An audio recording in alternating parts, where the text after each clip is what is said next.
자매결연은 세계 평화의 길. 지금은 국제시대에 들어와 있는 것입니다. 일국주의 시대는 지나갔습니다. 연합국가 체제예요. 전부 다 그렇게 되어 있습니다. 어떤 나라든지 그러한 방향으로 보조를 맞추지 않으면 후진국이 되어버리는 것입니다. 그렇기 때문에 국제적인 외교 문제가 문제되는 거예요. 국가적인 차원에서의 외교는 국가의 이익을 목적으로 해서 묶는 것이지만 민간 외교라고 하는 것은 국가의 이익뿐만 아니라 평면적 개인의 세계에 있어서 양방의 이익을 생각하게 되는 것입니다. 그런 면에서 보면 경제적인 문제보다 사상이라고 하는 문제를 중심 삼고 서로 교류하면 교류할수록 양방의 이익이 높아져요. 그런 면에 있어서 통일교회에서 하고 있는 자매결연은 사탄 세계가 볼 때 비상한 문제의 사건입니다. 세계를 하나 만드는 데는 말이에요. 동양으로부터 하나 만드는 운동을 해야 돼요. 그것은 자매결연밖에 길이 없어요. 자매결연을 맺는 데는 무슨 이익을 바라는 생각을 가지면 안 되는 거라고요. 같이 말을 나누고 한국과 일본의 두 나라가 아시아와 더불어 보조를 맞추지 않으면 세계에 살아남을 수 없는 거라고요. 그런 시대가 왔습니다. 1994년 3월 11일 중앙수련원 일본 여성 간부 특별수련회에서 시청자 여러분, 안녕하세요. 반갑습니다. 타국에 와서 타국의 언어를 가지고 혼독회를 하는 거 결코 쉬운 일이 아닌 것 같은데 우리 혼독해 주신 가정을 위해서 큰 박수 한번 보내겠습니다.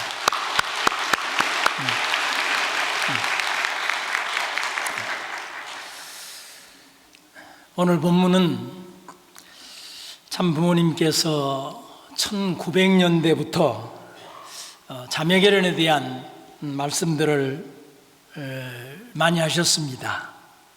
그 중에 94년도에 주신 자매결연에 대한 말씀의 일부를 가지고 생각을 해보도록 하겠습니다. 지금부터 30년 전부터 참 아버님께서는 국제화 시대를 예견을 하셨습니다. 그래서 자기 국가만을 생각하는 일국주의 시대는 절대로 안 된다. 연합국가 체제가 올 거라고 하셨습니다. 유럽, EU 공동체 같은 것들을 부모님께서는 그때 말씀하시고 계시는 것입니다. 국가 차원에서 예교는 국가 이익을 목적으로 할 수밖에 없는 것을 우리는 지금 이 국가들의 외교 정책을 보면서 절실히 느끼는 것입니다. 한국과 일본이 만나면 일본은 일본 입장에서, 한국은 한국 입장에서, 또 미국을 만나면 미국 입장에서 생각할 수밖에 없습니다. 그렇기 때문에 참 부모님께서는 민간 외교가 중요하다고 말씀을 하십니다. 민간 외교는 국익은 물론이지만 평면적 개인의 세계에 있어서 양국과 양방의 이익을 생각할 수 있다고 말씀을 하십니다. 그렇기 때문에 경제적인 안보적인 그런 측면도 중요하지만 인간의 보편적 가치를 중심하고 교류를 하다 보면 양국가의 이익을 높일 수 있다고 말씀을 하십니다. 세계를 하나 만드는 데 있어서 동양에서부터 하나 만드는 운동을 해야 되기 때문에 가장 먼저 한국과 일본에서부터 자매결연을 맺어야 된다고 하셨습니다. 두 나라는 무슨 이익을 바라지 말고 세계와 보조를 맞추어야 된다고 말씀을 하셨습니다. 이 말씀을 중심하고 세계 평화, 여성연합에서는 적대국 여성들의 자매결혼 프로젝트 평화달이라는 이름으로 93년부터 자매결혼 프로를 진행해 왔습니다. 한국과 일본 여성들을 참 부모님께서는 제주도 수련소로 부르셔서 세미나를 하고 새로운 차원의 민간 예교회장들을 만들어 가셨습니다. 여기에는 국가와 종교, 인종과 민족을 초월하여 서로 만나서 일본 여성들은 자기 조상들의 죄를 마음속 깊이 누이치고, 우리 한국의 여성 지도자들은 넓은 마음으로, 용서의 마음으로 자매결혼을 맺기 시작했던 것입니다. 가장 가까우면서도 먼 이웃이 돼버린 한국과 일본이 불행한 과거의 역사를 뒤로하고 서로 화합하는 자리를 만들었던 것입니다. 미움과 갈등을 극복하고 형제 자매로서 세계 평화 건설에 앞장설 것을 다짐하는 사랑과 화합의 한마당들을 열어가기 시작을 했습니다. 16만 명에 이르는 자매 결혼을 맺고 난 다음에 한국에서는 자매 결혼 전진대회를 전국적으로 실시하라고 하셨습니다. 또 일본에서는 한국의 여성 지도자들을 초청해서 동경, 오사카, 후쿠오카, 홋카이도 4개 도시에서 한일 친선 대회를 개최하기도 하셨습니다. 그리고 난 다음부터 이제 미국과 일본을 연결을 하십니다.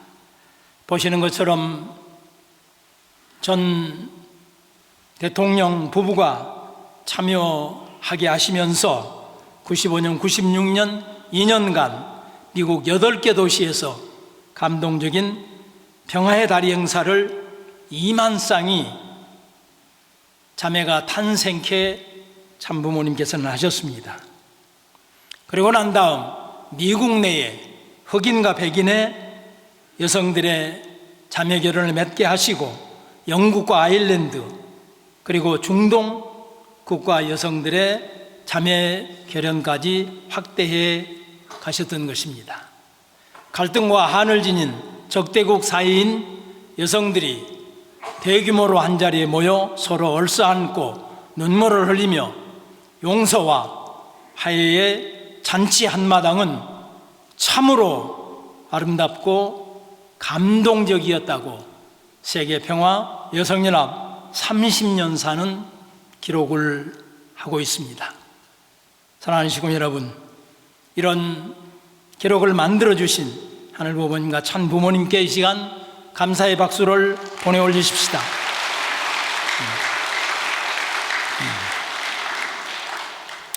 그리고 오늘 여기 앉아 계신 우리 여성연합 회원들께도 수고의 박수를 보내십시다.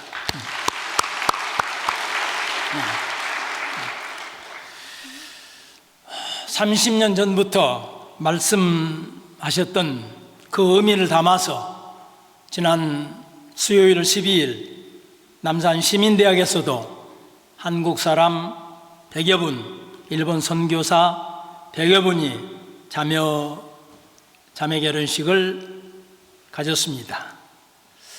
먼저 일본 여성들로 구성된 아젤리아 중창단이 축하의 문을 열었습니다. 양천구의 이재식 구의장께서는 결코 이 시대에 쉽지 않는 한일 관계를 접근해 가고 있는 전승교회 남산시민대학 존경스럽다.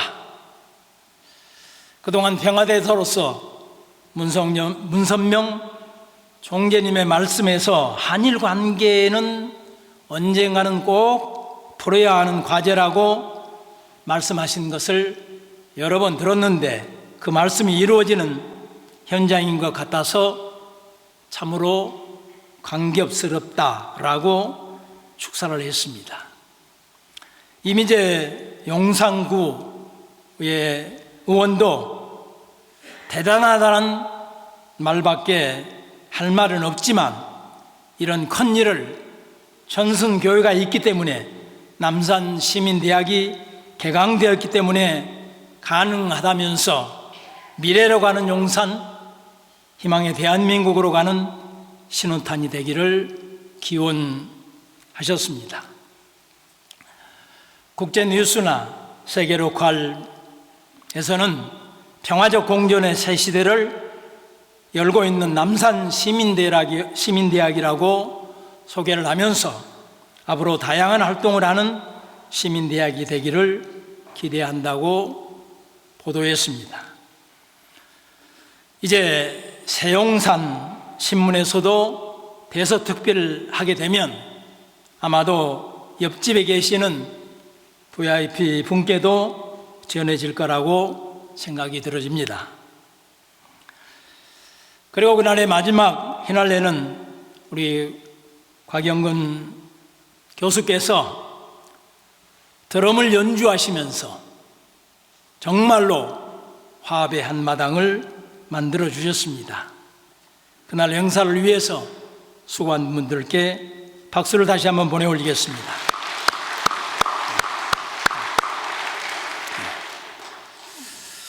저는 그날 학장으로서 자매 결혼의 취지를 설명을 했습니다.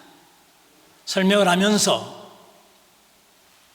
먼저 안중근 의사의 마지막 유목을 함께 보았습니다. 이국 원신 군인 본분, 나라를 위하여 헌신하는 것이 군인의 본분이다. 이 유목은 경술 3월 여순 중국 옥중 대한국인 안중근 근대 이렇게 쓰여 있습니다. 지금 이 유목은 안중근 의사께서 사형장으로 가기 직전 지바 도시치 일본 이 헌병에게 지필목을 부탁을 해서 마지막 써준 작품입니다.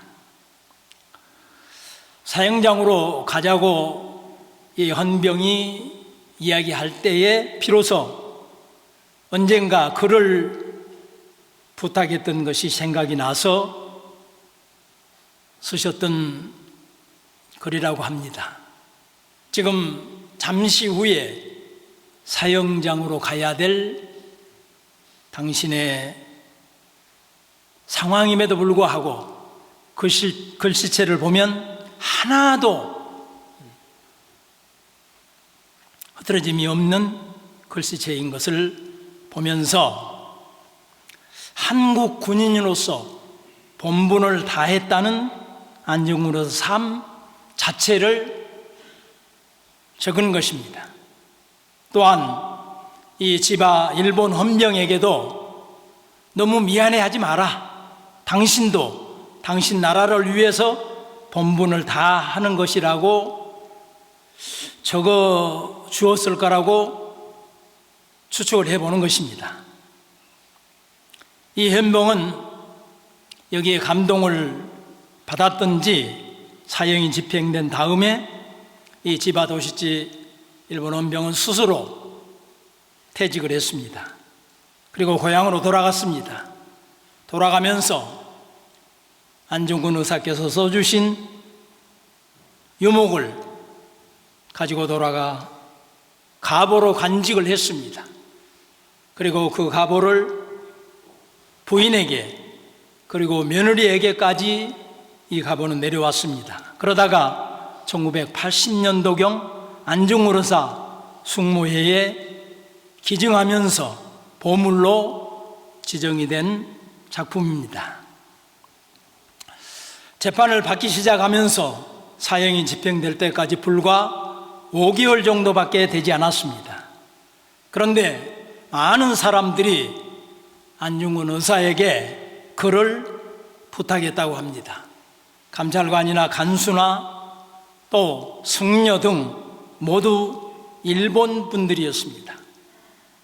적이지만 마음속으로 얼마나 존경하고 헌모했으면 그를 부탁했을지 생각해 보게 됩니다.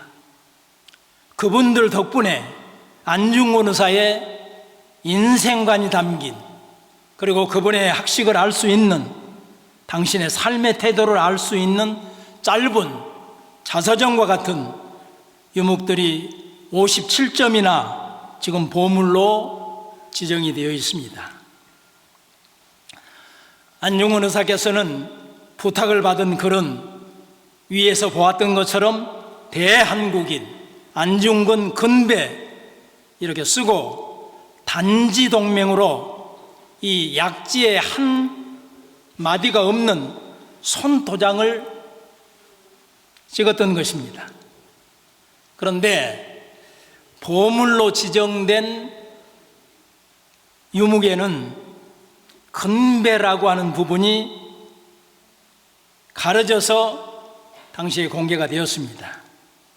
아마도 불굴의 항일투사 안중근 의사께서 어떻게 일본 사람에게 삼가드립니다 했겠느냐, 굴욕적으로 느끼거나 불편해했던 사람들 때문에 호의를 보여준 사람들에게 아무런 꺼리낌 없이 써준 글인데 집단적 무의식이 작동하여 숨긴 것이 아닌가 우리는 생각해 보지 아니할 수 없습니다.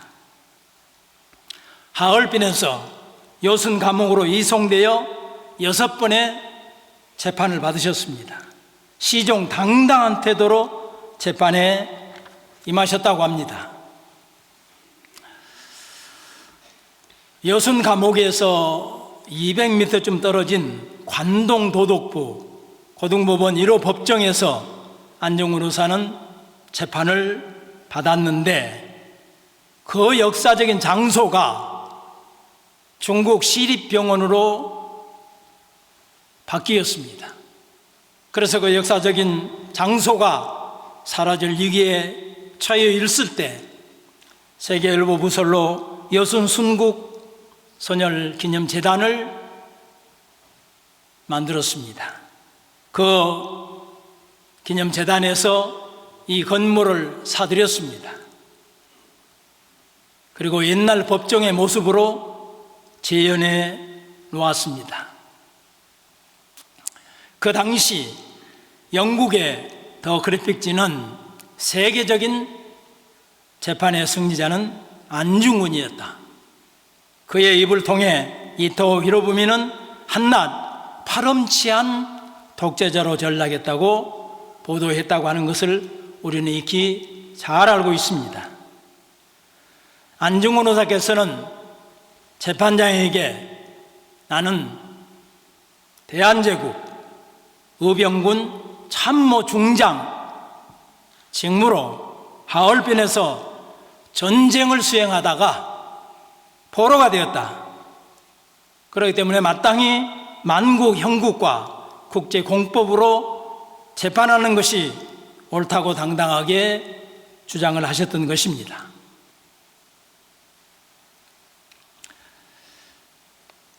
그 법정에 가보니까 정말로 엄숙 자체였습니다. 시민대학생들과도 견학을 예정해 두고 있습니다. 안중근 의사는 결코 나는 일개 테러범이 아니라고 주장하셨던 것입니다.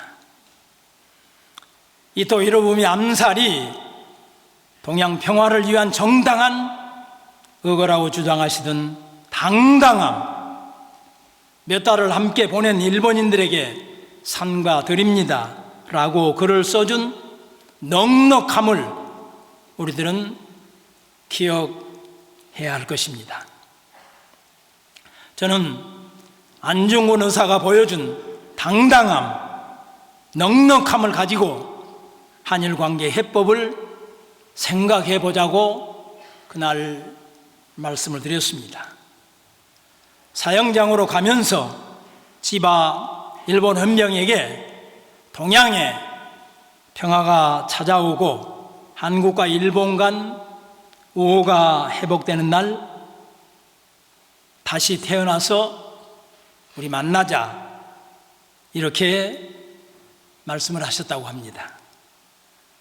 사형을 집행하는 집행관이 마지막으로 하시고 싶은 말씀은 없으십니까?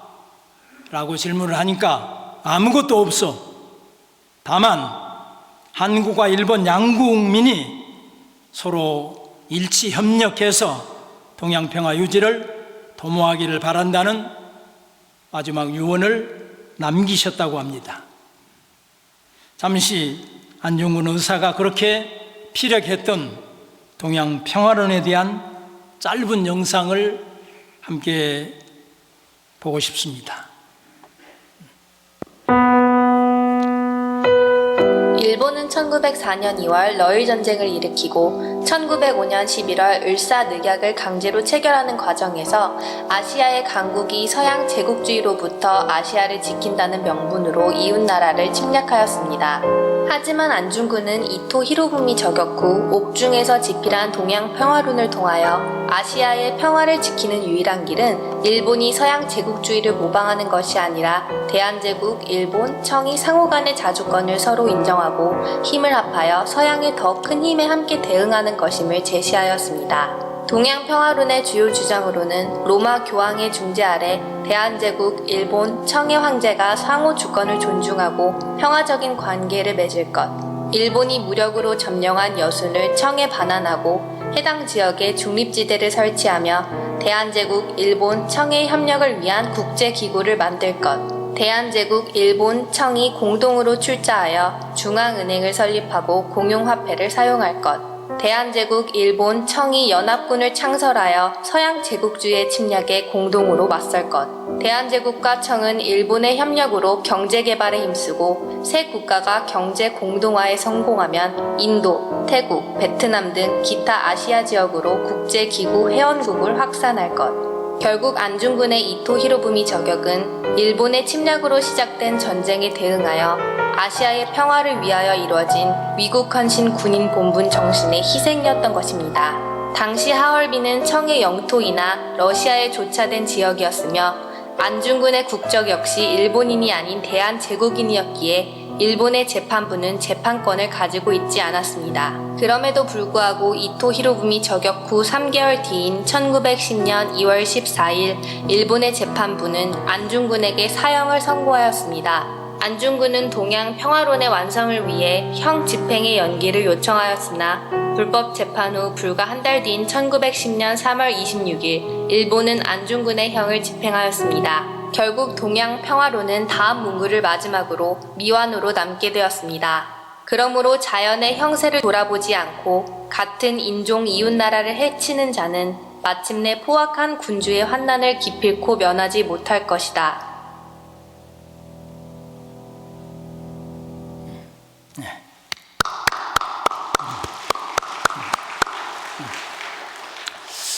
정말 시대를 앞서가는 선구자이셨음을 우리는 보았습니다.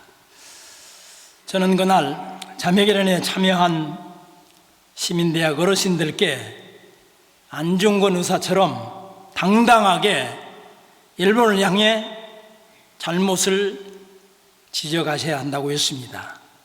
분명한 진상규명이 있어야 할 것이며 진정 어린 사과를 요구해야 한다고 했습니다.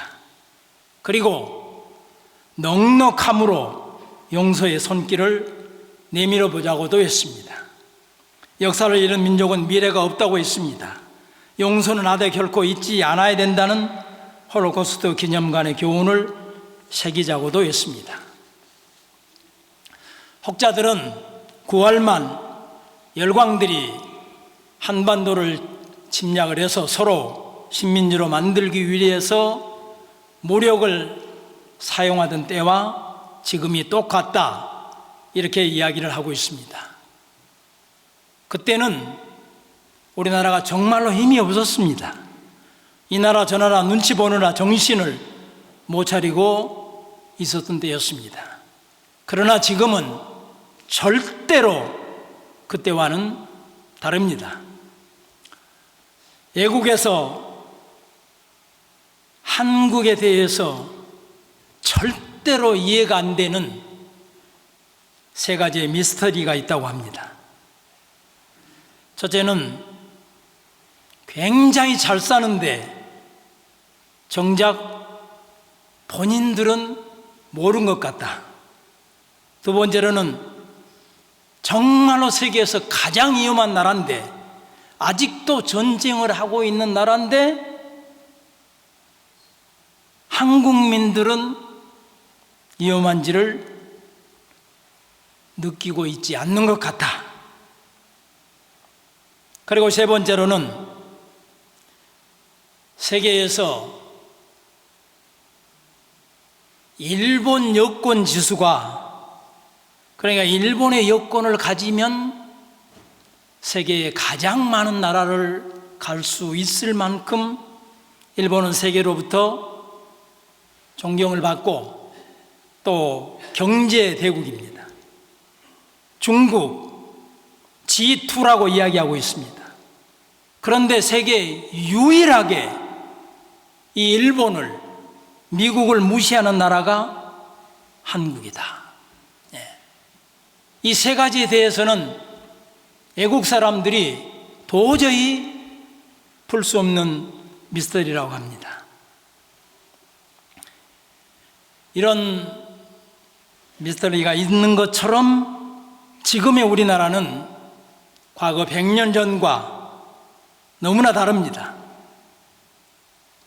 우리들이 가지고 있는 인천공항 12년 연속 공항 서비스 평가 1위를 받은 수화물 처리 세계 실적 3위를 가진, 연간 1억 명 여객 처리를 준비할 수 있는 그런 공항으로 평가받고 있는 세계적인 공항을 가지고 있는 나라입니다. 군사력 우리가 5위입니다. 일본이 6위입니다. 이런 나라를 구한 말과 비교하는 것, 말이 되지 않는다는 이야기입니다. 한일 해저 터널, 동양의 평화는 물론 세계 평화를 위한 터널이 되게 해야 합니다. 북한을 거쳐 유라시아를 지나 저 아프리카 희망봉까지 가게 해야 합니다.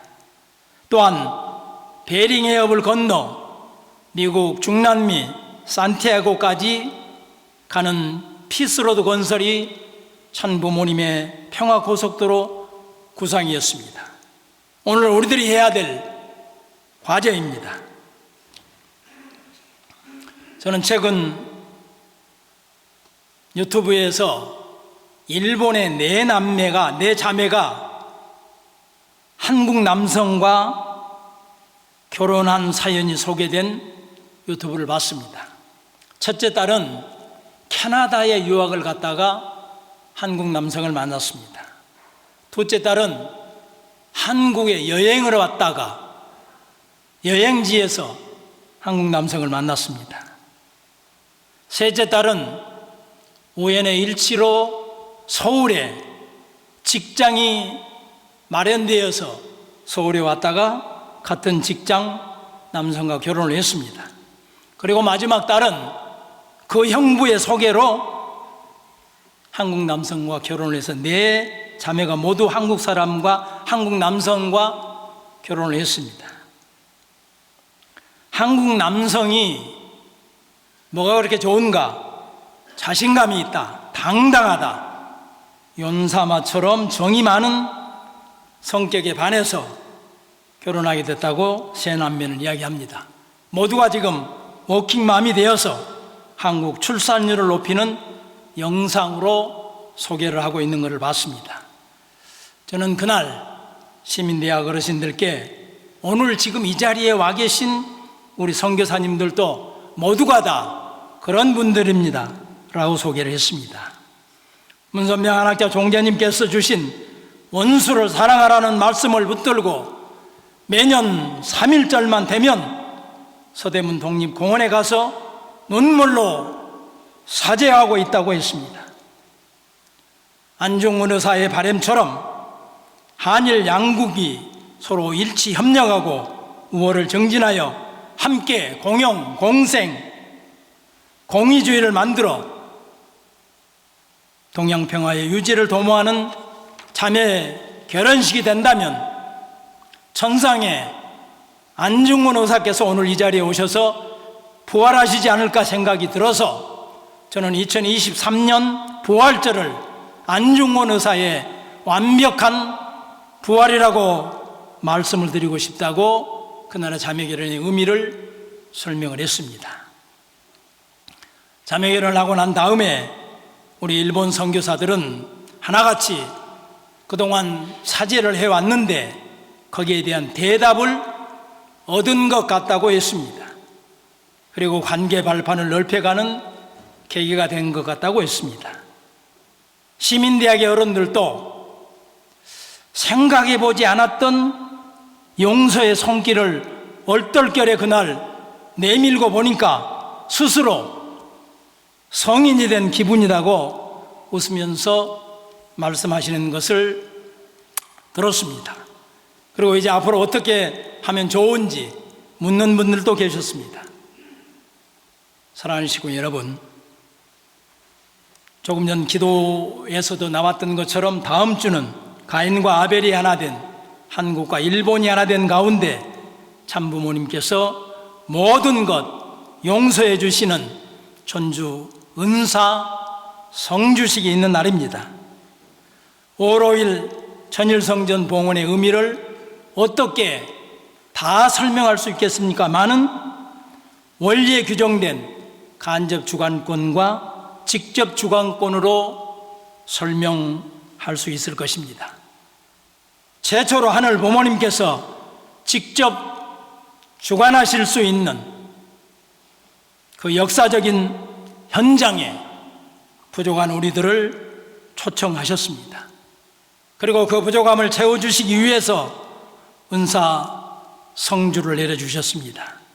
모든 식구님들이 참여해서 은혜로운 성주식이 될 수 있도록 정성을 다하는 한 주간이 되시기를 천부모의 이름으로 축원드리겠습니다.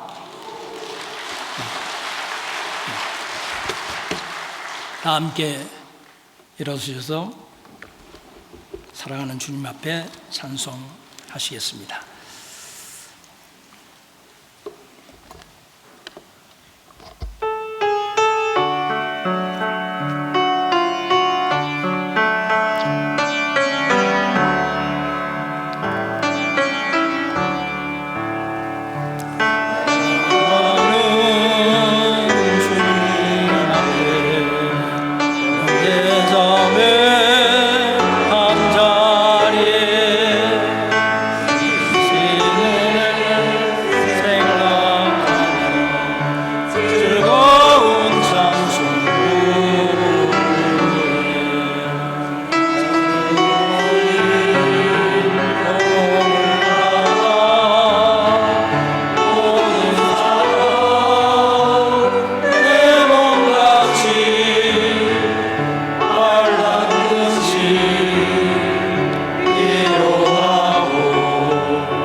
고맙고 감사하신 하늘 부모님, 전지인 천 부모님, 국경 없는 이상세계 건설 천일국을 이루시기 위하여 한국과 일본에 이어 일본과 미국 내 흑백의 문제를 세계 적대국 간의 자매결연을 맺게 하신 천 부모님의 행적을 보면서 다시 한번 인류의 구세주 메시아의 길을 가셨던 천 부모님이셨음을 실감하고 확인하는 시간이 되었습니다.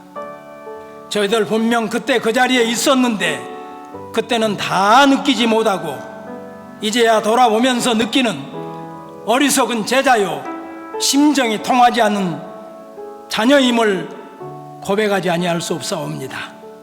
이 시간 용서를 간구드리옵니다. 그 사랑, 그 축복을 이제라도 실천하기 위해서 남산 시민대학에서 한일 자매결연을 맺었습니다. 안중근 의사의 당당함과 넉넉함을 기억하면서 일본은 진심으로 사과를 했습니다. 한국은 용서의 손길을 내밀어 두 나라가 참 부모님께서 허락하신 아담 해화국으로서 사명을 다할 것을 결의했사옵니다. 사랑 없인 하늘 부모님, 아주 미약하지만 우리 전승교회가 시민대학을 중심으로 당신의 참사랑을 실천해 가도록 하겠습니다. 자매결연의 축복 더위에 다음 주에는 천수 은사 성주식을 준비하고 있사옵니다. 하늘 부모님의 직접 주관권의 역사적인 장소 천일성전 봉헌식에 초청을 받았사오니 몸마음 성별하고 하늘 부모님께서 당신의 아들 딸이라 우리를 부르고 우리를 부둥켜 안더라도 사탄이 참소할 수 없도록 이번 주간 정성으로 준비하여 감사의 은사 축복식을 준비하는 전승교회의 모든 식구님들에게 축복하여 주시기를 간절히 바라옵고 나옵니다. 선하옵신 하늘 부모님, 이 시간도 전상의 참아버님의 평강을, 참모버님의 성수무강을, 참 가정 사이기대 존전 앞에 간건을 간절히 부탁드리고 나옵니다. 참 부모님께서 설립하신 기관 기업체 위에도 하늘 부모님의 축복이 함께하여 주시기를 간절히 비옵고 나옵니다. 오늘 이 자리 그리함에 찾아 나오지 못한 여러 가지 환경과 여건 가운데 함께하지 못한 형제들, 다음 주 은사성 주식에 함께할 수 있도록 당신께서 지켜주시기를 간구드리옵니다. 오늘도 병마와 싸우고 있는 형제는 있지 않사옵니까? 사랑의 손길로 지켜 인도하여 주시기를 간구드립니다. 감사와 사랑으로 한 주간 한 달을 아름답게 살아 한기로운 애문을 준비한 손길을 축복하여 주시기를 간절히 부탁드리고 원하오면서 축복의 중심가정 김석전의 이름으로 축원하여 아뢰었사옵나이다. 아멘.